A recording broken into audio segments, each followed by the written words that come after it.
Welcome back to Workshop Wasteland. If this is your first time being here, you picked a really good time to stop by. If you've been here before, thanks again for coming back. The package came. It has arrived. The day has come. We are ready to get started on our PM Research air-cooled Red Wing engine. Here's a little bit of a sneak peek. That's what it's going to look like when it's all said and done. And I gotta say, it's pretty darn cool. What do you say we unbox this thing here on the video? It's already unboxed, but I'm going to show you all of the parts and pieces. But we'll unbox this thing, see what all parts and pieces it comes with, see what we got ourselves into for machining, and then hopefully at the end of all of this, we will have a running model of the 2.5 horsepower Red Wing air-cooled engine.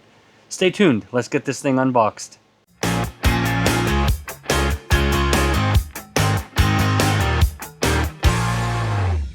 Let's see what's in the box. Again, this is the air-cooled Red Wing engine. The part number is R-AC-C, air-cooled Red Wing motor casting kit. So, do a bit of an unboxing here and see just what exactly we have in store for us. This did come double boxed. I've already opened up the other box and got it out of the way, so it's very well packaged.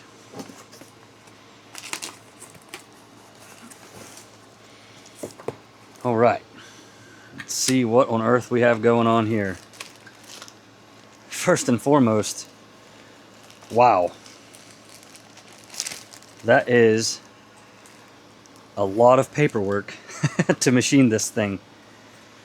Just open one of these up real quick, kind of give you an example of PM Research's plans here.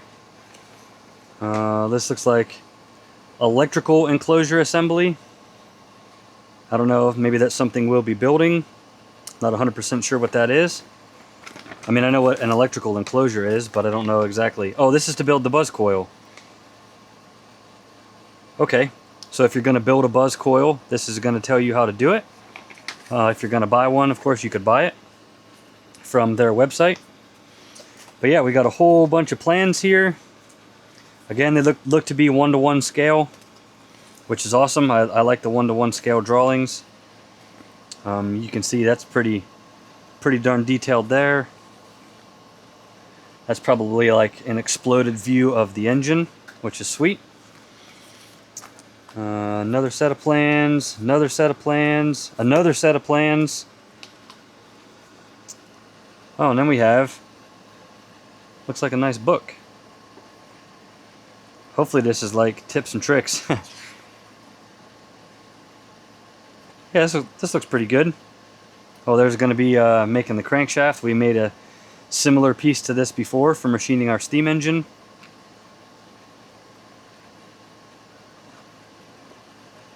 Oh, wow.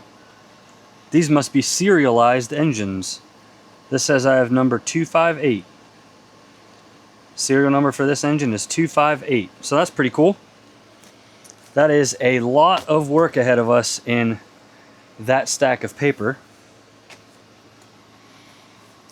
First thing right here on top, we have a cast flywheel.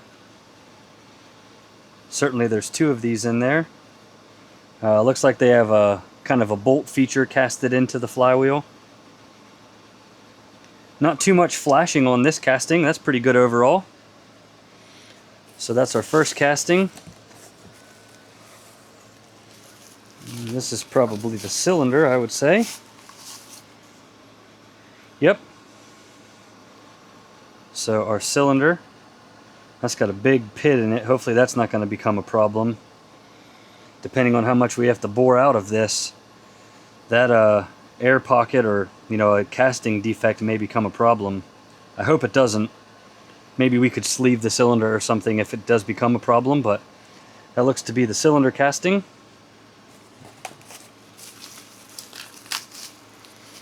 Oh, sweet. This is definitely a pulley, a belt pulley. That's super cool.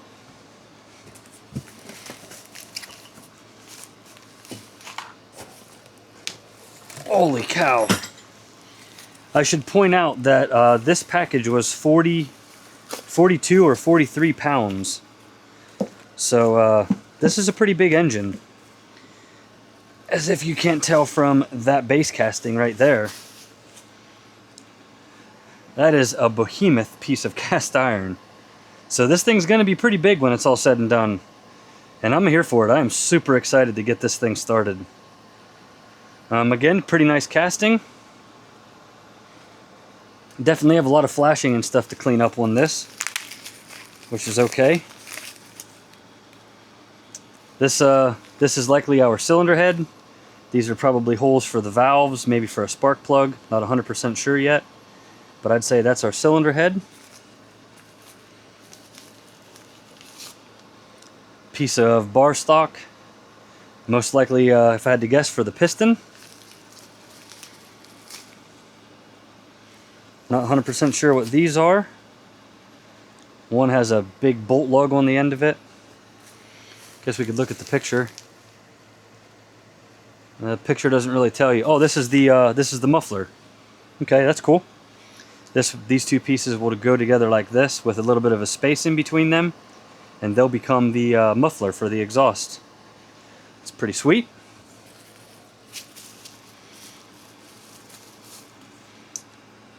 Main bearing caps. They came cast together just like they did for the steam engine, so that's fine. This is the other flywheel. Again, very nice casting overall. I'm not going to open all of this up, but that's a whole bunch of, looks to be bronze castings. This looks like the carburetor maybe, or fuel mixer. Not 100% sure what everything is. I need to kind of lay it all out and determine what it is based off of the illustrated parts breakdown.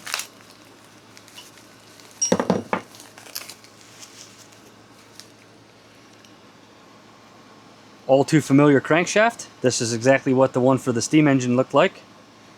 Looks to be a very nice casting as well. So that'll be cool. Certainly this is the connecting rod. Again, that's a bronze casting.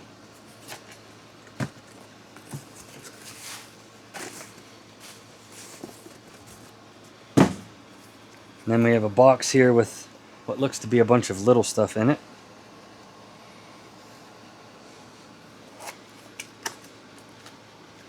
A little bit of gasket paper. Some springs. That's a bunch of little tiny set screws. Some, looks like split lock washers. Some cotter pins. Piston rings. An O-ring. And a Honda CM6 spark plug. Oh wow, that's cool. Got a really awesome little number plate here. Data plate, whatever you want to call it. Really like that. It looks like we have a spot to engrave our serial number and the horsepower of the engine in there. And pre-machined gears. That's super convenient. That's going to save a lot of time. Gears are very, very time consuming to make for the timing set. And last but not least, we have some bushings. Presumably for the crankshaft and for the connecting rod. Don't 100% know. We'll find out as we go. Let me get this all laid out and show you what we have. This is pretty darn cool. Looks like a whole lot of work ahead of us though. There we have it. This is going to become a Red Wing air-cooled model engine. It's modeled after a 2.5 horsepower Red Wing engine. And again, in case you didn't see earlier, this is what we're shooting for. Something like that. A little bit more to add to this video. I decided to go ahead and order their hardware kit. It's all the, looks to be mostly studs and socket head cap screws for the engine. Or I'm sorry, not socket head cap screws, regular hex bolts. You can see all of the parts and pieces. You know, you could make these. Obviously, you could buy all thread, or you could thread some material. You could definitely make nuts and bolts. But you know what? Is the juice really worth the squeeze? I think this is something handy to $50. It looks to be some really nice hardware. It's already made. It's already ready to go. I kind of thought it was worth the 50 bucks. And then see if the instructions or the print that came with this tells you over here the drawing number of the pieces that they are. So we could reference then over here to our drawing right here, our set of plans, and reference an 832 by 1 stud is number 40 and number 92 on the drawings, and there's 6 of them in this kit. So this is pretty cool. Definitely looks like there's the air-cooled. I think that both sides of this are the same. Either way, this is really cool. That'll be handy. Then I wanted to add a little bit more to this. As you can see right here, I got all my parts and pieces. This is a Harbor Freight special little parts organizer. I can't leave anything alone. It had all of these yellow bins in it. They're kind of chintzy, kind of flimsy. They don't fit very well in here. Like I said, can't leave anything alone. So I 3D printed a whole set of organizers for this. As you can see, they are double layer. 4 small bins in this one. This one is 2 larger bins stacked on top of each other. And then these ones are 2 medium-sized bins stacked on top of each other. And maybe you're asking yourself, why would I go through all of the trouble to 3D print this? Well, I'm kind of anal about stuff like this. I can't stand how these bins fit. You can see how loose and crappy this one is. This thing's cheap. It's like 8 or 10 bucks.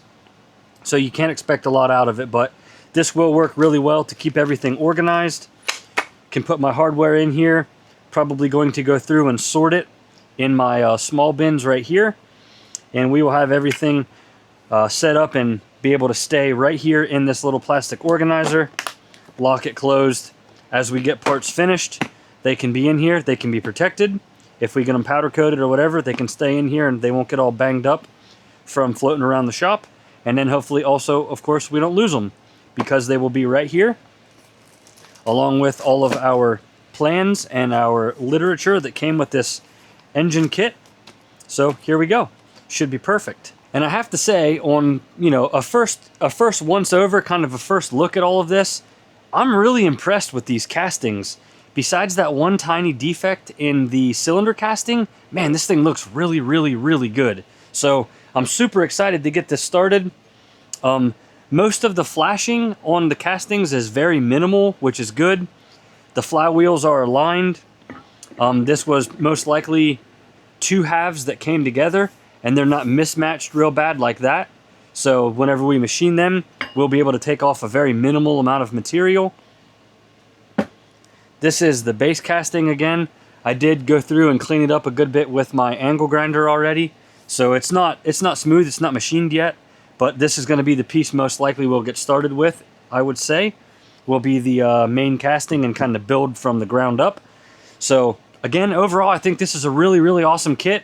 I hope I didn't bite off more than I can chew, so to speak. This thing's pretty big. It's bigger than I thought it was going to be. It's definitely heavy, but I do think we'll be able to get it done on the small, almost cartoonish sized machines that I have. Again, I have a 9x36 South Bend lathe. And then over here behind me, that's your typical Harbor Freight style mini mill. This one happens to be Clutch brand. I do have the solid column and the 2-inch riser block from my little machine shop. That, of course, was not sponsored or anything. That's stuff that I bought for my machine. Servo motor upgrade. Have my own X-axis power feed that I built. So this is a pretty modified machine. I have more spindle clearance than you probably do. I don't know if you're going to be able to get this done with a bone stock Harbor Freight mini mill. We'll see as we go along. So if you have a Harbor Freight mini mill, I would caution you on ordering this engine kit right off the bat. Let's see how I do. I'll be able to give you a good idea if you're going to have enough spindle clearance to the table or not, or enough Z travel. I know everybody or I shouldn't say everybody. I know a lot of people online have machined these completely on a lathe. I'm not that skilled. I don't have all of the setup information. I don't have all of the stuff to set things like that up on like a milling setup on the lathe. So that's not going to be what I'm going to do. I'm going to use the mill, and I'm going to use the lathe as a lathe. So again, if you're able to do all of that, yeah, I know for a fact you could get this done on a lathe, but I don't know how to do that, and I'm not going to try and learn on this expensive engine kit because I'd really hate to jeopardize it and potentially ruin it. So that's probably about it for today. As always, thanks so much for stopping by. I am beyond excited to get started on this kit. Thanks to PM Research for making these awesome kits available to us, so we're able to get these things machined and end up with some really, really nice products. If this is anything like my steam engine, we're going to be in for a show, and it's going to be a whole lot of fun, and you're going to be right here beside me to watch it all happen. Thanks so much for stopping by. We'll see you in the next video.